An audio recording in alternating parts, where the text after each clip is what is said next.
Bonjour et bienvenue dans le Buzz TV Orange TV Magazine. Mon invité du jour est un joyeux trublion. À 37 ans, cet animateur est déjà passé, figurez-vous, par France 2, TPS Star, LCI, Pink TV, iTélé et même TF1. Un véritable tour de France pendant lequel il s'est évidemment forcément dopé pour tenir, puisqu'il a fait les matinales, les après-midi, les soirées, les nuits, enfin bref, il a tout expérimenté, mais avec une bonne humeur, jamais démenti. Aujourd'hui, il flique les people dans 50 Minutes Inside, il réveille les dormeurs sur Virgin Radio et il va bientôt former un duo qui sera forcément infernal avec Estelle Denis dans la deuxième saison de The Best. Bonjour Christophe Beaugrand. Bonjour Nicolas. Merci de nous rendre visite. Merci de m'accueillir ici. Ça nous fait plaisir. Quand vous regardez le parcours, votre parcours, vous vous rendez compte quand même, à votre jeune âge, puisque vous êtes très jeune, de ce que vous avez déjà fait. Vous êtes passé par un paquet de chaînes, non, dans le PAF? Alors j'ai commencé jeune, j'ai commencé à 22 ans en stage à LCI et à force de tanner le patron de l'époque qui était Jean-Claude Dacier, à 23 ans il a fini par me dire ok, il m'a laissé faire des JT la nuit. À l'époque il y avait des JT la nuit, j'ai fait mes classes entre 1h et 6h du matin, à l'époque où il y avait 400 personnes qui regardaient à tout casser, dont ma grand-mère et toute ma famille, grosso modo. C'est déjà un quart de l'audience. C'était déjà un quart de l'audience nocturne de LCI. Et j'ai appris comme ça, tout doucement. Mais en fait, c'est vrai que je suis passé par pas mal de médias. Mais voilà, vous parliez de France 2, Télématin ou TPS Star. J'ai fait un peu de Télématin, mais pendant 3 mois. Donc voilà, c'était vraiment une petite collaboration, parce que j'étais pigiste au début, et donc j'ai essayé plusieurs choses. Mais c'est vrai que c'est essentiellement avec le groupe TF1 que j'ai passé, on va dire, le plus gros de ma carrière de ma vie professionnelle, puisque j'ai passé 8 ans à LCI. Après, j'ai eu 2 petites années à Canal, et puis je suis revenu dans la maison via 50 Minutes Inside dans la maison TF1, tout en continuant à faire des choses pour LCI, parce que c'est un peu la famille, c'était mon nid. Et la meilleure expérience, Christophe? La meilleure expérience, c'est la prochaine. Forcément, parce que j'ai la chance de faire un métier génial où j'apprends, et au fur et à mesure, voilà, il y a l'expression, voilà, c'est en forgeant qu'on devient forgeron, mais c'est vrai, c'est au fur et à mesure des expériences qu'on affine son travail d'animateur, de journaliste. C'est pareil, c'est l'expérience qui vous construit. Donc moi, je pense toujours que la prochaine étape sera sans doute la meilleure. Et la pire? Il y a eu une expérience qui a dû être difficile. Il y a toujours des expériences difficiles dans ce métier.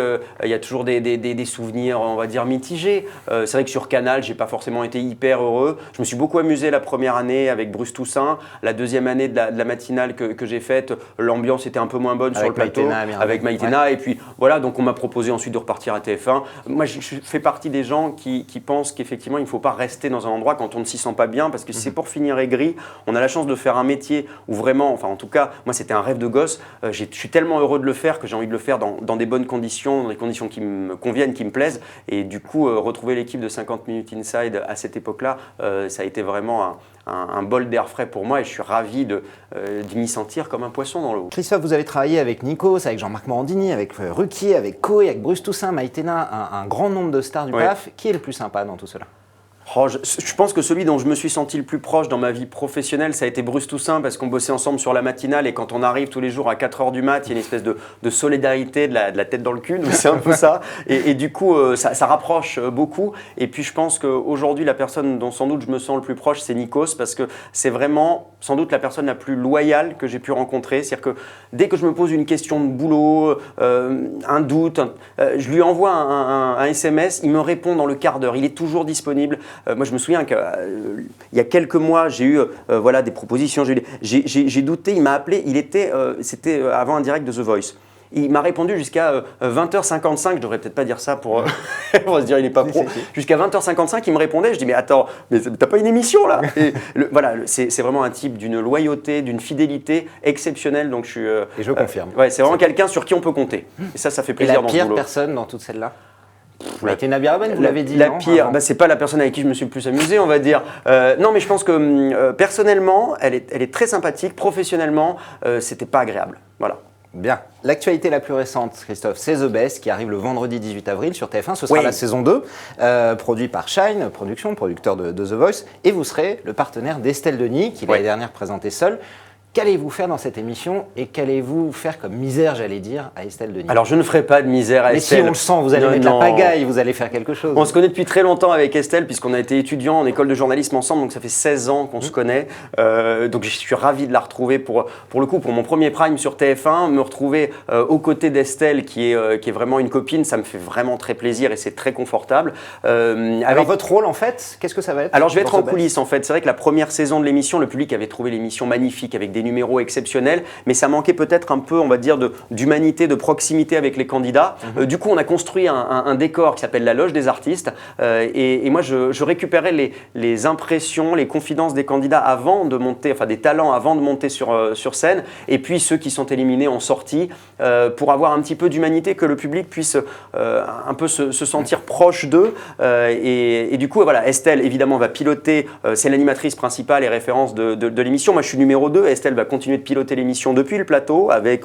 le jury, évidemment. Et voilà, moi, j'apporterai un petit peu la dose, on va dire, d'humour, de détente, voilà, le côté complicité avec les artistes, et puis de voir aussi l'ambiance qu'il y avait en coulisses, parce que c'était génial. Et si jamais on peut réussir à faire passer vraiment tout ce qu'on a pris, parce qu'on en a pris plein les yeux, si on arrive à faire passer cette joie, ce bonheur-là pour les téléspectateurs du vendredi soir sur TF1, franchement, je serais ravi. Alors, la dernière fois que vous étiez intervenu dans une émission comme ça, en duo, c'était dans Carré VIP. Vous accueilliez les candidats de l'émission présentée par Elsa Fayer, et Carré VIP a duré 13 jours. Est-ce que vous êtes superstitieux, Christophe? J'espère que je ne porte pas malheur sur les émissions. Non, mais honnêtement, sur Carré VIP, j'ai fait un petit passage dans le premier prime où j'ai effectivement accueilli les candidats, mais j'étais pas en co-animation. Il y a beaucoup de gens qui ont oublié que j'étais dans Carré VIP, mais c'est très gentil de le rappeler. Et même des gens qui ont oublié l'émission tout court, oui, je vous rassure. Oublions-la, ça n'est pas grave. Non, mais malgré tout, je me suis beaucoup amusé sur cette émission parce que c'était en direct. Et je me souviens qu'à l'époque, la direction des programmes de TF1 m'avait dit « Ah, mais tu t'es bien débrouillé en direct ». Je dis « J'ai fait 8 ans de LCI, j'ai posé des questions, j'ai présenté des émissions spéciales pour le 11 septembre. Alors, accueillir 3 candidats sur un tapis rouge, je me suis marré, moi, je me suis beaucoup amusé. » Alors, Estelle Denis, vous allez faire The Best avec elle, mais vous aviez des antécédents, et pas seulement dans votre école de journalisme, vous avez fait Splash. C'est vrai. Vous vous souvenez, présenté par Estelle Denis. Je me souviens. Du plongeoir de 10 mètres. Avec le recul, Christophe, pas de regret d'avoir participé à cette émission? Je me suis posé la question à ce moment-là. Et en fait, je me suis beaucoup amusé sur cette émission, franchement. J'ai beaucoup hésité avant d'accepter, vraiment. Et honnêtement, j'ai le sentiment, en tout cas, que par rapport au public, ça m'a fait gagner quelque chose en termes de proximité. Les gens m'en parlent encore beaucoup aujourd'hui. Et peut-être on m'a vu aussi, pas seulement le petit personnage, comme vous disiez tout à l'heure, trublion, dans les émissions, dans des petits sujets qui sont très montés, très fabriqués. Là, on a vu un peu... Qui vous étiez vraiment un petit peu, quand on se retrouve face à 10 mètres de hauteur, qu'on flippe mais qu'on a vraiment peur, et en même temps qu'on sait qu'il y a 5 millions de personnes qui regardent en direct, il faut assurer, il faut faire le spectacle. Et j'avais le sentiment un peu d'un spectacle qu'on préparait toute la semaine et qu'on proposait le vendredi soir, et c'est un peu c'est un peu dans la même trempe que Danse avec les stars. C'est moins artistique, surtout Monceau, j'avoue, qui n'était pas très artistique, je l'avoue bien volontiers. Mais je ne le regrette pas du tout, non. Vraiment. Et la saison 2, si éventuellement on vous propose de co-animer avec Estelle, vous y allez ou pas? Ah, j'en serais ravi. Vous plongez plus cette fois-ci? Non, je ne plongerai pas 2 fois, que les choses soient claires. En plus, je pense qu'il y a des gens qui pourront le faire beaucoup mieux que moi. Mais oui, si jamais une proposition arrivait en ce sens, ça m'intéresserait beaucoup, oui.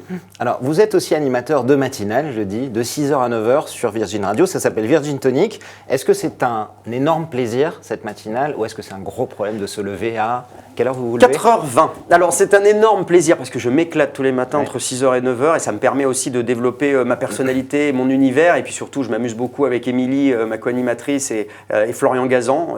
Et vous êtes le chef de bande cette fois. Exactement. C'est vous qui êtes souvent le second rôle. Et là, c'est moi le chef d'orchestre. Donc, c'est pour ça que je suis vraiment ravi d'avoir eu cette opportunité grâce à Roberto Surleo, le patron de Virgin, qui m'a appelé pour succéder à Cyril Hanouna. Honnêtement, c'était un gros défi, un gros challenge. On a la chance d'avoir réussi à conserver l'audience, le bassin d'audience de Cyril. On essaye de l'élargir. Cyril Hanouna qui était votre prédécesseur. Exactement. On arrive à un des objectifs qui était de féminiser l'émission et de féminiser l'antenne. On a plus de femmes qu'à l'époque de Cyril, donc la régie est ravie. On a augmenté un peu les 25-35, que voulait également le groupe Lagardère. Donc j'espère qu'on va pouvoir entamer la saison 2. Ouais. Alors, vous participez aussi régulièrement depuis 2 ans à l'émission On va se gêner de Laurent Ruquier sur Europe 1. Depuis 4 ans. Depuis 4 ans. Un petit mot sur le départ, l'annonce du départ de Laurent Ruquier sur RTL. Ça nous a tous un peu séché quand même. Il nous en avait touché 2 mots à la rentrée de septembre, donc, parce que les propositions, c'est pas d'aujourd'hui, venant de RTL. C'est sorti très tôt, cette histoire. J'étais un petit peu surpris, mais c'est un rêve de gosse. Je crois que quand les grosses têtes ont commencé, il avait 13 ans. Il écoutait cette émission qu'il trouvait géniale. Aujourd'hui, on lui propose on lui propose de la faire. Voilà, je pense qu'il réalise un rêve d'enfant. Voilà.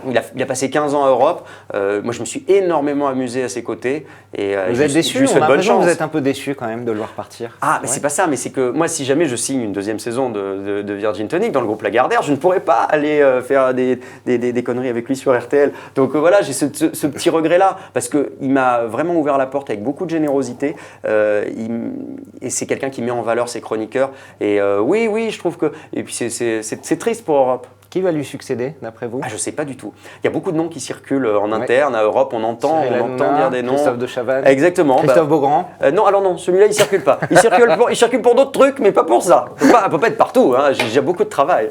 Merci beaucoup, Christophe Beaugrand. Merci d'être passé nous voir. Donc, je rappelle qu'on vous retrouve le samedi, c'est dans 50 minutes Inside. Oui. Le dimanche sur NT1, dans nos confessions intimes. Le matin, 6h, 9h. C'est Virgin Radio. En direct du lundi au vendredi. Et puis évidemment, ce sera à partir du 18 avril sur TF1, The Best, la saison 2, avec Estelle Denis. On vous souhaite évidemment The Best, hein. Le meilleur. Thank you very much. Merci de votre fidélité. Le Buzz TV revient demain avec un nouvel invité.